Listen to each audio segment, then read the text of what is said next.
Hello, everybody. Welcome back to the newest episode of the Theater Enthusiast podcast. I'm very delighted to welcome our next guest. They are an actor, singer, songwriter, and more, as they have listed all over. They are currently on the national tour of Les Mis as Éponine. I'm very delighted to welcome Jaedynn Latter.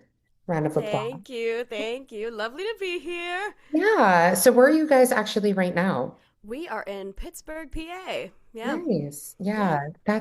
How is Pittsburgh treating you? It's cold. It is freezing outside. It's like 29 degrees. Which, honestly, for just around Thanksgiving time, I thought it might be a little worse. So I'm thankful that it's not terrible yet, but Yeah. I still feel cold. bad that I'm sitting here in a tank top in Florida. It's okay. I know I'm like in like a sweatshirt and like I Yeah, was wearing a beanie earlier. It's okay. yeah. Well, normally I'm in New York, but since it's Thanksgiving week, I'm hmm visiting family in Florida, and I hear the family dog in the background. And you also have some James Bond people Ooh, as my co-hosts. So incredible. Lovely. more, that's Daniel Craig. That's my dad in the background waving. And I can't remember, and I think that one is Sean Connery, who's not facing us. Wow, incredible. Co-host today. It was very nice. So, Jane, and let's start from the very beginning. Where are you Yes. from? I'm originally from Huntington Beach, California, so about 45 minutes outside of LA. Very nice. And what got you into performing? So, I actually come from a long line of theatrical lovers in my family. I want to say, like, most of the women on my dad's side had been involved in theater at some point in their lives, mostly through like high school and college. But my grandmother was actually a regional theater actress in Cleveland. And so, it's always been like the genetic bug in our family. It was always just like, okay, who's actually going to like take it to, the next level? And so, they are all very happy that I seem to have carried on the torch for them. So, I yeah. like how you said, instead of being like, oh, they're performers, I love how you said theater lovers because you don't really hear it said For that sure. way. Yeah, Yeah, they'll be like, because oh, my even parents just love theater and da da da. absolutely. And even like my dad, he, I think he did like a version of 1984 in college. Like he wasn't like, like an actor necessarily, but he loved theater. And Les Mis was one of the shows that I grew up on because he would always play it in our car when cars still had CD players. He would Yeah. play it on the drive up to my grandmother's house, and that was like the soundtrack that we listened to. It was like Les Mis in Chicago. And so, yeah, I grew up on this show, which is Yeah. great. It's so funny too, because it's funny I'm talking to you because my first Broadway show I ever saw, I was 5 and it was Les Mis. Oh gosh. Yeah, I mean that's incredible. I hear it all the time at the stage door, all the time. People being like, "Oh, I saw the original Broadway production." And I'm like, "Oh my gosh, great. Awesome." Like that's But you're crazy. like, but how was my Eponine? Was it better? Exactly. Precisely. Yeah. So what made you decide to go to Baldwin? Wow, I can't speak today. Baldwin Wallace Conservatory for Music. You know, college auditions during my time. Wow, that makes me sound archaic. But like, You're I like, oh, when cars had CD players. I'm like, I remember when they had cassette tapes. You're fine. no, so I was auditioning during COVID, which was tricky. And so, but also kind of convenient because all of my auditions were on Zoom. And I was able to apply to more places than I feel like I would have if I was auditioning in a more, conventional time. But honestly, Baldwin Wallace just seemed to have the best program out of all the schools that I went to, and also frankly like the best financial aspects as well. I think that was a huge deciding factor. So yeah, I mean, I honestly did not know a whole lot about the school before I went there, and it was kind of a leap of faith for me, but I'm really glad I took it. Yeah. Do you remember what you auditioned with? Ooh, okay. So I sang Woman from The Pirate Queen. That was one of my audition songs. And then I think they asked for like a contemporary cut, and so I went with Times Are Hard for Dreamers. So yeah, that was that. Nice. And where did your songwriting come into play? Or have you always I been a songwriter, or did that kind of come when you were in college? So it came far earlier than that. I had been writing songs probably since I was around 13. Honestly, actually, maybe even before that. I remember I was in probably like the fifth grade, and my mom had given me a Hello Kitty notebook. And I remember writing my first few songs in there, and they were terrible and god awful, and like the like the actual like metaphors of it all were very simple, for a fifth grader. But I think I just always knew that I loved doing it. And then as I was getting older and in middle school and high school, like it sort of became a diary for me. And I had loved it so much because it was a way to like kind of process how I was feeling about everything going on in my life. And it wasn't into college though that I was like, okay, maybe I'm actually writing something that's like worth putting out there. And I had actually like taken the time to like learn how to produce music and learn like, okay, what makes a cohesive song versus just like a bunch of ideas jumbled together into this one project. So it's definitely been a journey, but it's been a long time coming. Yeah, and I mean, you do have an album out, so if people do want to listen to it or Yes. purchase it, they can do it. Why don't you tell the people where they can listen to it and purchase it? You can listen to it pretty much everywhere. It's on Apple Music, Spotify, like all your biggies, Pandora, Amazon Music, pretty much everywhere. I'm pretty sure it's anywhere you can find it, honestly. Yeah, so YouTube Music, YouTube, you can find it there. It's great. Yeah. Yeah. I also want to shout out, I love how you did Waitress. It's crazy, isn't it? Yeah, I was like, oh my God, she's so young, but her voice is incredible, like singing these songs from Thank Waitress. Do you you. want to talk Thank about you. that experience quickly? Yeah, I mean, what a way to close out like my collegiate theater experience, right? Like doing Waitress, like I feel like that's like a dream come true, and it definitely was. Like Jenna still is one of my dream roles. I'd love to play her again, like, especially as I, get older, but um I think it was just very surreal, and I've loved that show for so long. Like I remember Waitress being like my airport airplane album. Like it was always the thing I would listen to when I was traveling all the time. And like um I think what made Waitress so special is that I personally have such a deep, close relationship with my mother, and so I just felt so connected to her and this idea of motherhood throughout the entire time I was doing it. And it was, a play I got to do with my best friends, and just like it was so powerful, and I loved it so much. Yeah. I also just want to shout out quickly, you were also in the ensemble of Natasha Pierre and the Great Comet of 1812. And the only reason I'm saying that is because it is one of my favorite musicals of all time. It is so good. I went into that show completely blind because like the director of our program at the time, Victoria Bussert, she has a longstanding relationship with some of the regional theaters in the Cleveland and Boise area. And so Mhm. one of those was Great Lakes Theater and Idaho Shakespeare Festival. And we did Great Comet over there. And I was originally supposed to be an offstage swing for that show. And then all of a sudden, I was in the ensemble, but also like the universal swing. So I was covering like 9 people. Wow. And it was crazy, but honestly, one of the best theater experiences I've ever had in my life. Yeah. And what a crazy score! But Mhm. so good, like so good. Well, I will say it is, I mean, being young, it's important to learn what it's like to swing and do all those things. Because I know somebody who's in ragtime and he's like, oh my God, I swing for every role and I have to play every role except for father and younger brother. And I Oh met a yeah. woman who's a swinging baker's wife, and she's like, it's too much.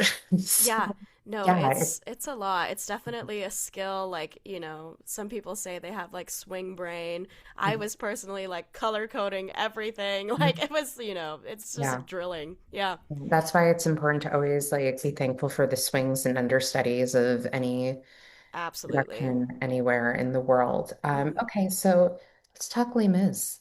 Oh yes. Oh yes. Les Misérables.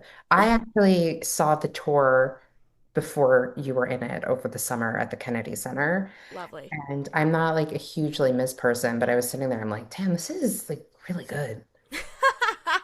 It is. And Yeah. what's funny is I also saw the tour before I joined it twice, I think. I saw Oh. their invited dress back in 2022 when it was touring through Cleveland because I was still going to Baldwin Wallace at the time. Hmm. And then I saw it at Baldwin Wallace again. So, like, last year, I think, like, almost exactly a year before I joined, which was crazy. Yeah.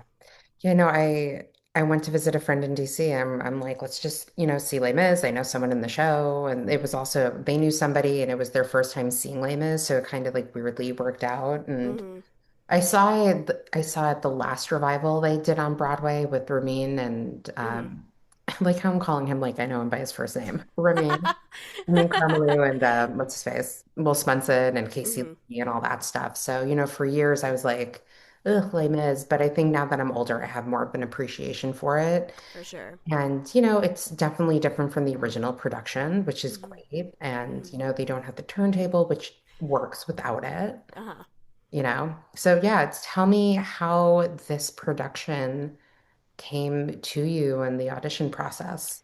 The audition process was very fast. It was probably like 2 weeks. Oh, Yeah, I remember I had gone in on like a Tuesday, got called back the next Tuesday, and then it was like a final callback and then a chemistry saying, and that was it.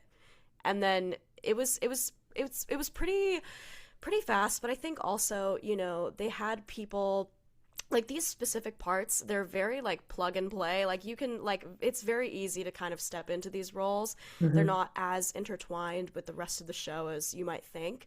Yeah. And even like with like, what I learned actually recently is that Marius has the most stage time out of anybody in the show. But even his part is, it's probably fairly easier, especially for our Marius currently, Peter Neururer, who played it at the Muni. So like he already knew it, Yeah. and it was like all these people that already knew what they were doing, and that was like the kind of fun thing about Les Mis was like, okay, great. Like I like everyone else knows exactly how this goes, and like even if I'm like my head's in a tizzy about like what I'm doing, like I know everyone else is so locked in that I will like always have somebody to kind of Yeah. shove with love, I guess. Well, let's talk about that a little bit because you're coming into a pretty much well-oiled machine and you're taking Hmm. over from a previous cast member. So coming in, and especially for a national tour, which is different than like an actual sit down. So what was that process like for you?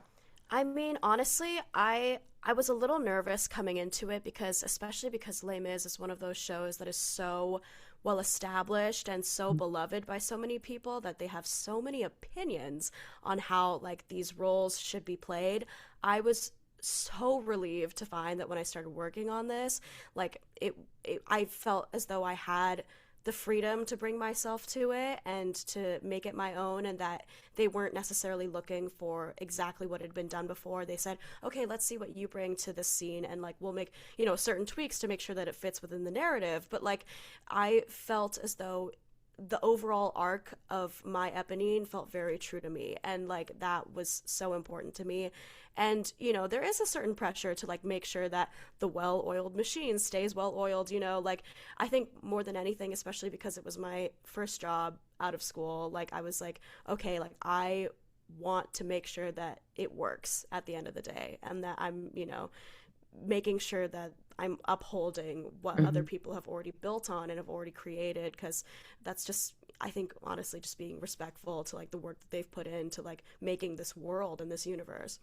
Yeah. So you talked about bringing your own self into Eponine, which I did want to talk about a little bit. So Mm-hmm. how are you personally like trying to find ways to make her your own? And are you still building upon that? Are you finding new things every night or in each different city, depending on the audience or the For sure. weather? Yeah, I We mean, can add the weather to absolutely. that. Yeah, I mean, I think Eponine is one of those parts that's very easy to bring myself into because she is every teenage girl. And I remember being in high school and like, relating to her and her music in order to like help me through my own adolescence and the emotional turmoils, specifically those of like wanting somebody that doesn't want you back. And Oh my I God, it think doesn't it doesn't get any better. Yeah. trust me, I know. But I think what's been fascinating about being myself and Eponine is that I almost have to like take my own brain apart, because how I perceive her situation as a 22-year-old versus how old she actually is, which is like 17, I think, in the novel, but even in the conversations that I've had with the directors, they've aged her down to basically 15.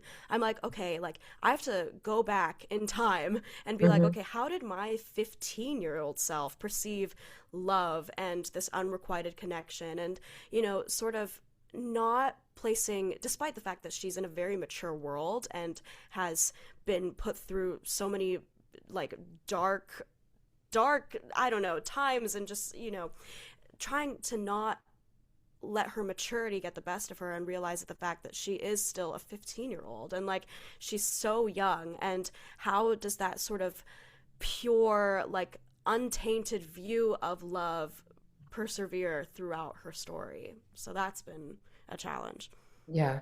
So what is it like joining the national tour? What was that process like? Like, all right, I got the call, you're Éponine on the national tour of Les Mis. What happens next? I mean, it was pretty, it was a whirlwind, I will say. I think ours was a little unconventional because I think something happened logistically with the cities where we had learned the show, me, the Cosette, and the Marius. We learned the show in 3 days. And then we were basically kind of running it for like another week because we had a week until our put in.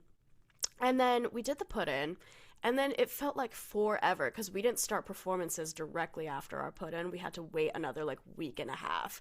And so we were just like kind of sitting around, like kind of waiting. And I mean, it was good to just like feel settled into it, I guess, and like let the nerves out, I guess. But I think at that point we were like ready to go. Like, Yeah. and what's been helpful is that our cast has been so supportive and encouraging of us, and like has really honestly made us feel at home with them. That it felt like a very easy transition. Yeah. Did you shadow the Éponine that you took over for? Like, what was that Yes. process like?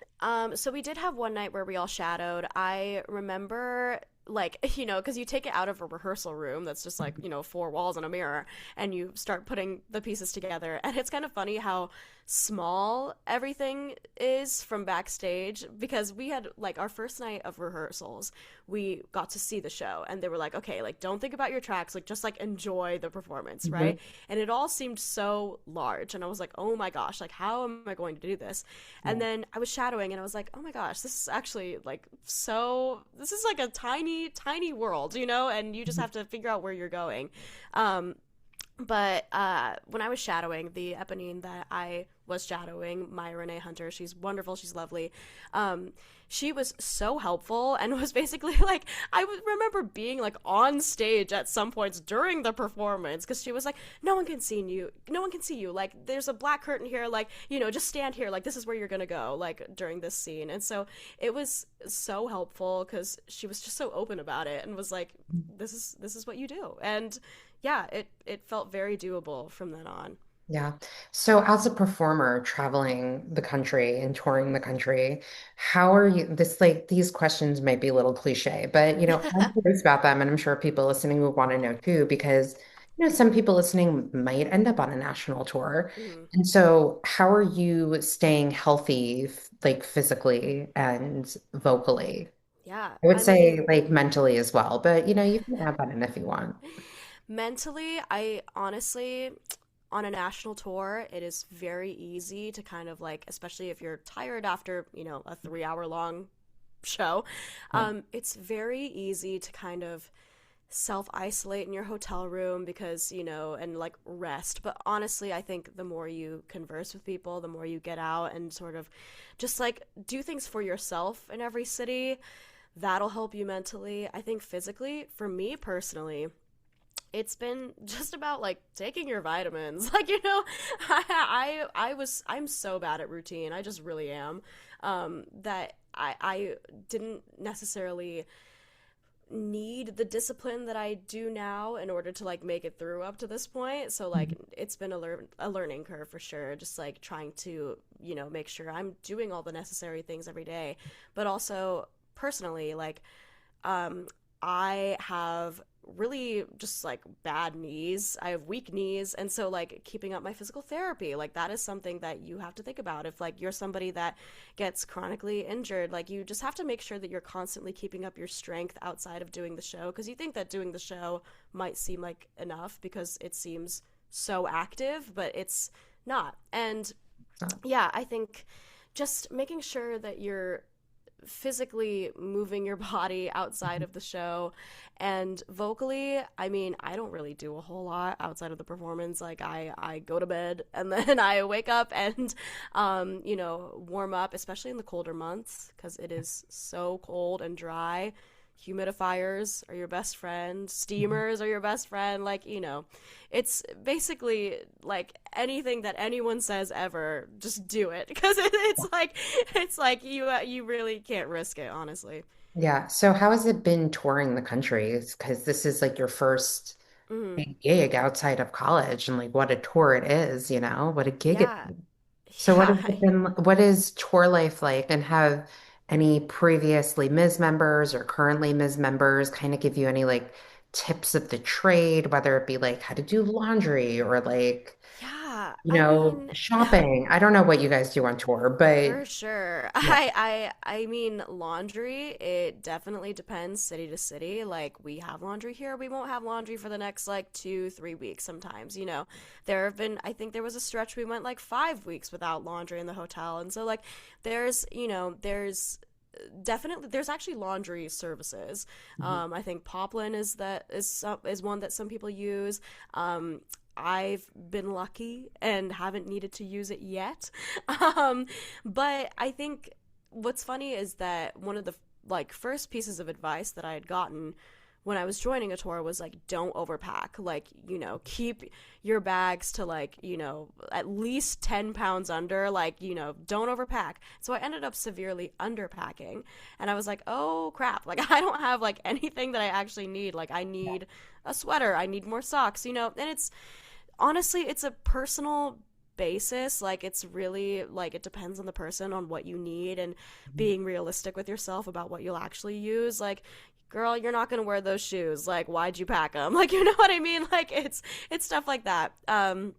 But yeah, touring the country though has been very fun. Like, what has helped the transition a little for me is that we started our section with like a more West Coast like leg of the tour, and Yeah. so one of the first few cities we played was LA, and so Oh, I was like, oh my gosh, like all my friends and family can come see the show, and it helped it feel more like home. If we had started elsewhere, I might be like, oh my god, what am I doing? But the fact that we were able to like start in places that I had been familiar with, like San Diego and Tucson and like San Francisco, like places I'd been to, mhm. that it felt great. And like even we're reaching cities that I have not been to, and I'm very excited. Like I'm excited. I've always wanted to travel, and even though it doesn't feel like you're being able to travel, like it still is. So it's great.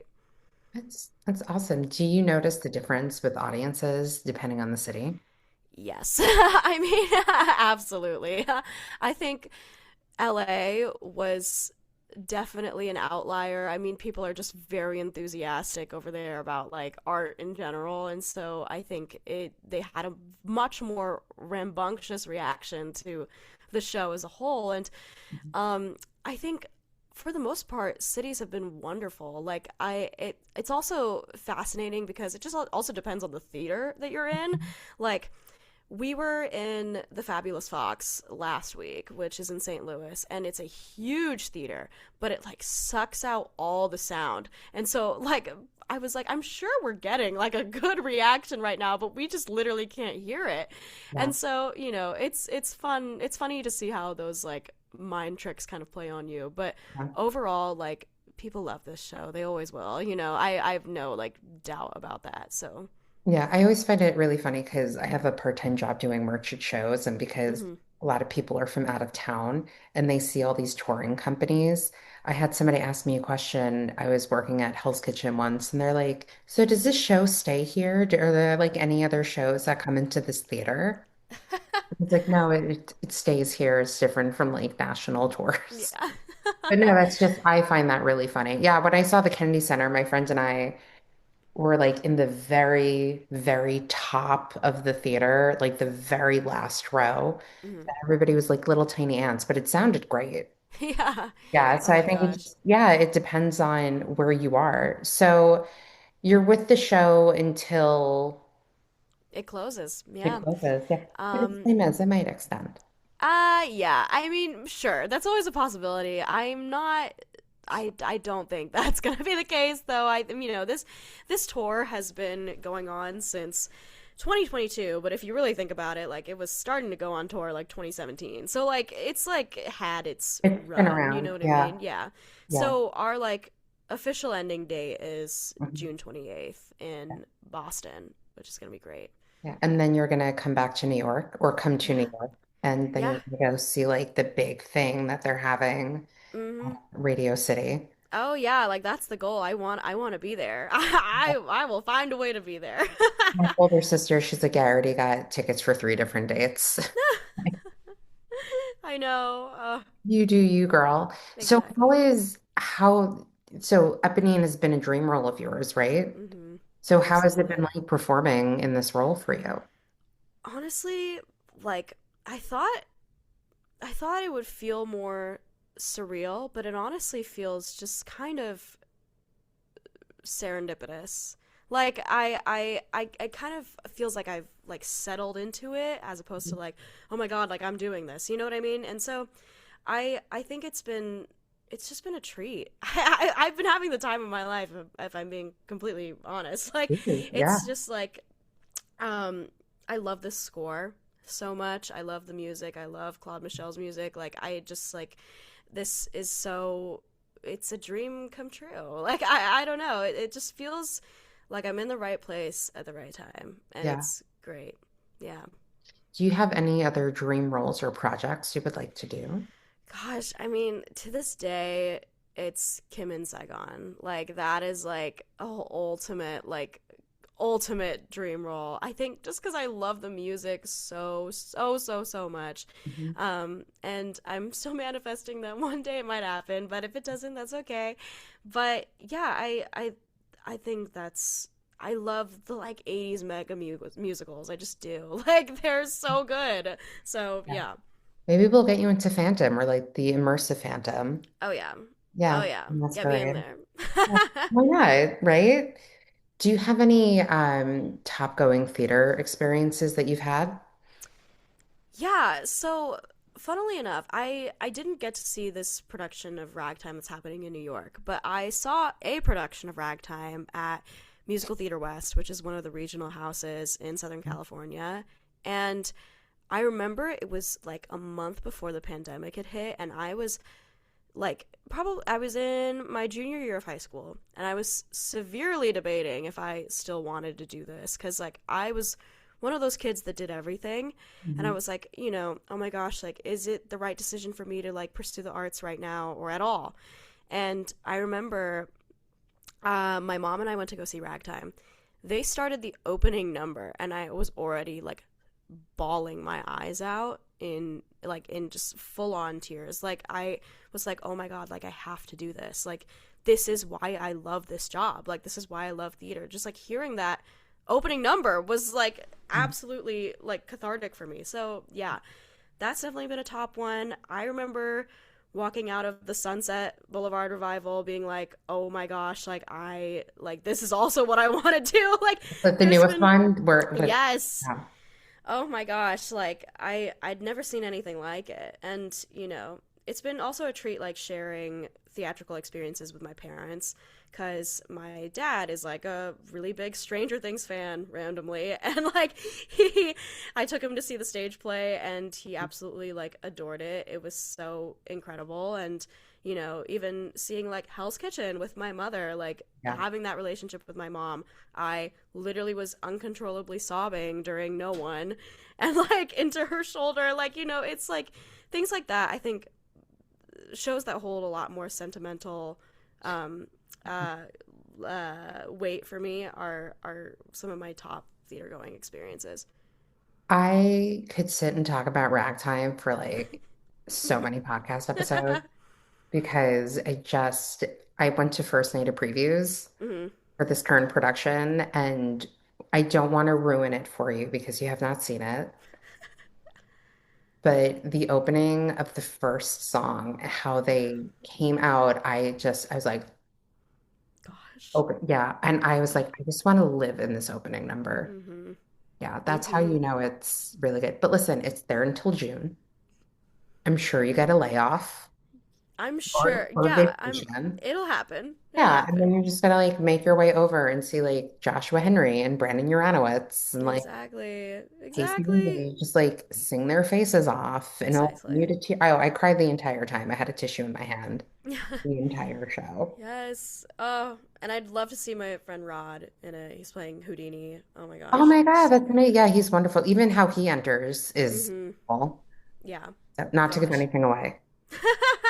I can't wait. Yeah. So I'm gonna ask some inside the actor studio questions. Are you ready? Okay, I'm Okay. so ready. Okay, I'm excited. You even know what inside the actor studio is? I just aged myself and you. I I had like I saw like a list, but I'm curious to see Okay. if it's like accurate. Okay. What is your favorite word? Okay, so my favorite word and my like word of the moment are two different things. But my favorite word, pugnacious, it's used in Of Mice and Men, which is where I first discovered it. And it basically means ready to fight, which I think is really funny.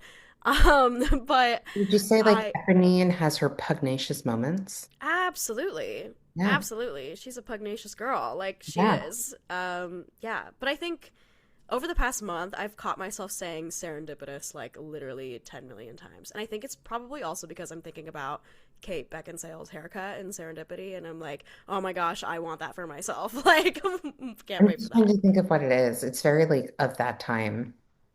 Oh, That yeah. It's like not quite the Rachel Green, but it's like, it's close. it's a spiky Rachel Green. It's a spike, it's an edgier Rachel Green. Yeah. Yeah. There you go. It's a spiky one. Okay. What is your least favorite word? I actually don't really know. I guess it just depends on who's saying it. Okay, you do you, girl. Okay. What turns you on? Ooh, like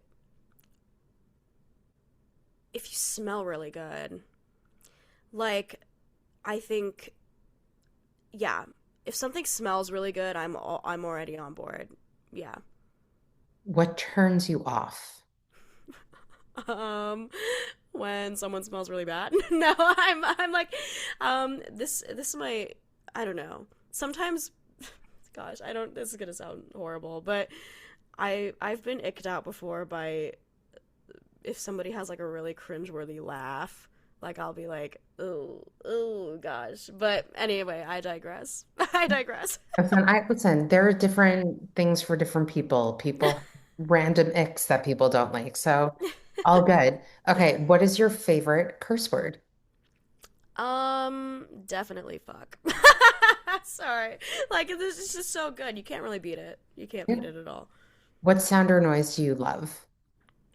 Okay, I'm like really into ASMR and specifically like mukbang. Like I do love like eating noises. I do. But it's got to be like crunchy, you know? Yeah. I So I love ASMR too, but I really don't like when they're like with their mouth. It drives me, no, it's no, no, so gross no. to me. See, like Absolutely not. that's an ick. Do you When they like slime? I think it depends. I mean, I follow this one person, I follow a few ASMRs on Instagram, nerd, Mm-hmm. but she just like clicks and she'll do sound. Yeah. Just, oh Mm-hmm. God, she's so good. I think she's like sleep ASMR or something. Ooh. That's her tag. Okay. I'll But check her yeah, out. I like her a lot. Yeah. Yeah. If I find it, maybe I'll DM you. Like, Yeah, this is who I please do. follow. This is who I follow on my personal. Follow it now. Okay. What sound or noise do you hate? Gosh. I really don't know.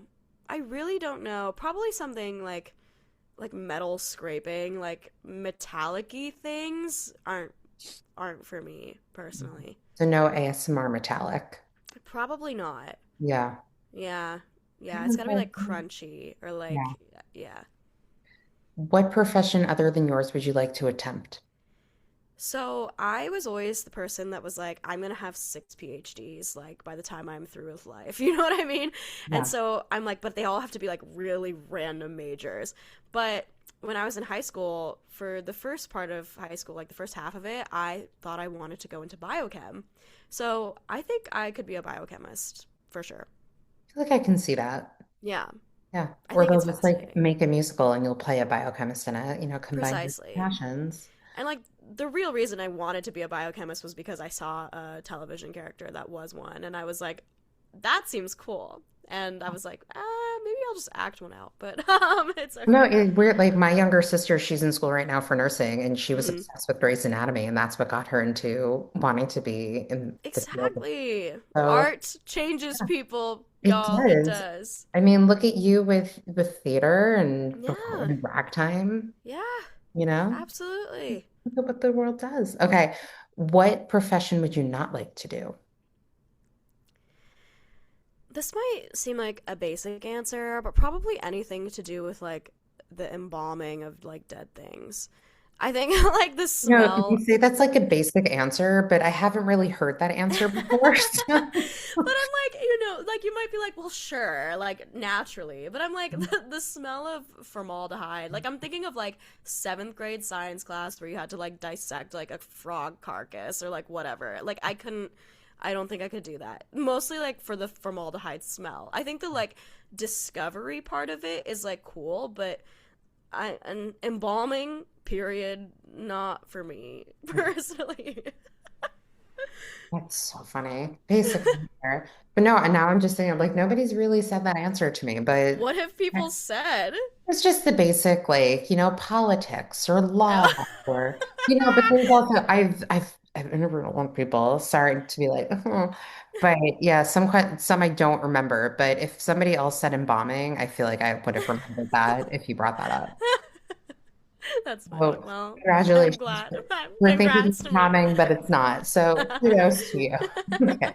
Okay, so last question Okay. of the questionnaire. If heaven Hmm. exists, what would you like to hear God say when you arrive at the pearly gates? Probably something just like, you did good, kid.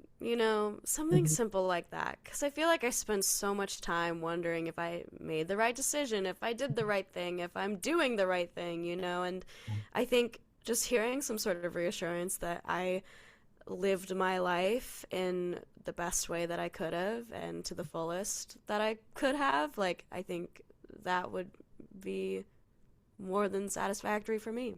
Yeah, Yeah. that's so lovely. So before we end, I was going to ask a question now. It fell in my brain. It's back. So you were on the national tour of Les Mis, and you're also a singer-songwriter. Is there Hmm. anything more you want to do with your singing and this, well, not singing, but the songwriting? And do you plan on doing any like local concerts if you have a long sit down, or any plans for if you Yeah, come I to New mean, York? my management and I have talked about it. My goal for like 2026 as a whole is to like play my music live. It's Mhm. so daunting and scary to me, but I'm like, okay, I want to rip the band-aid off and do it. Um yeah, cuz I love it and it's such a big part of who I am. So I absolutely would want to get the ball rolling on that. Yeah. Do you have any like dream venues you would want to play for your music? And Oh then of course like do gosh. your own like Les Mis on the guitar. Sure. Yeah. I mean, obviously, like one day would I love to like sell out Madison Square Garden? Sure, of course, naturally. But let's start with something smaller, Yeah. probably. Yeah. Yeah, I mean, we're going to Nashville at some point, like in the next, coming months for this tour. I might potentially be doing something there, but it's all very much up in the air right now and just sort of getting on my feet of both of those worlds is, yeah. So, It's great. So anything else you'd like to add before we come to a close? Any questions, comments, concerns, life of Les no, I Mis, mean, opinion, feelings? it's yeah, I'm good. Like it's truly just been such a treat doing this. Such a treat talking to you. I mean, yeah, Yeah. I think there's so much more to explore with her and I can't wait to do that as I continue performing this role and yeah, and just seeing what else tour has to offer. So Yeah. yeah. So let the people out there know if they want to see you in Les Mis, where can they go to find out dates, tickets, Um more well, about you? Yes. If you want to follow me on social media, my Instagram handle is Jaedlatt, Jaeellatt, and I have a TikTok as well, which is Jaedynn Music, Jaeddynn Music. Yeah, and if you want to, listen to my music, of course, I mentioned earlier it's on pretty much every streaming um, platform that is out there. And if you want to know more about Les Mis, I would just look up on Google Les Mis US tour because there's like 5 different tours happening in the world right now. So make sure you say US tour or North American tour, and it'll show you all the dates and cities that we have planned. And yeah, I really hope to see you there. So yeah. I also wanted to ask before I forgot, like, what's been the stage door like? Because you were saying earlier, Yeah. there's some things in So like it's been quite a mixture, which I think is fascinating. It's like people that will come up to you and be like, I saw the original Broadway production in like 1987, and like you're like, oh, great, awesome. And there's also what's really endearing is that there's so many kids that Mhm. love this show, like Mhm. teenagers, like teenage girls and boys like dressed up as like Enjolras, and I'm like, yes, like bring me more. Like it's so Yeah. great. And like the amount of people that say like, oh, this is my 16th time seeing Les Mis, 20th time seeing Les Mis, and and there's a lot of gift givers, which is really really sweet. We've gotten friendship bracelets, like Yeah. fan art, like it's been really endearing, and just seeing that how vast of a community this show has really drawn together is fascinating. Yeah. Yeah. The person I knew in Les Mis, I saw them after the show and they were just like rocking a friendship bracelet that somebody just gave them Yeah. in the city. And they were Yeah. still wearing it. Yeah, I have like a pin, like it's like really crazy and awesome. Yeah. It's so wonderful. Well, Jaden, thank you so much for coming on. Thank It you so was much, such a, Allison. it was such a delight talking to you. You can stay on after we're done recording. Everyone, check out Jaden. She's pretty great. Yeah. Aw, thanks. And go see Les Mis on tour. And you will, Yes. it's a really good production. And it like moves so smoothly, if that makes Mm-hmm. sense. For Absolutely. I don't want to say like Wild Machine, but like it's a smooth show. If For that, sure. yeah. Absolutely. Everyone, thanks for listening and thank you so much for coming on. Thank you.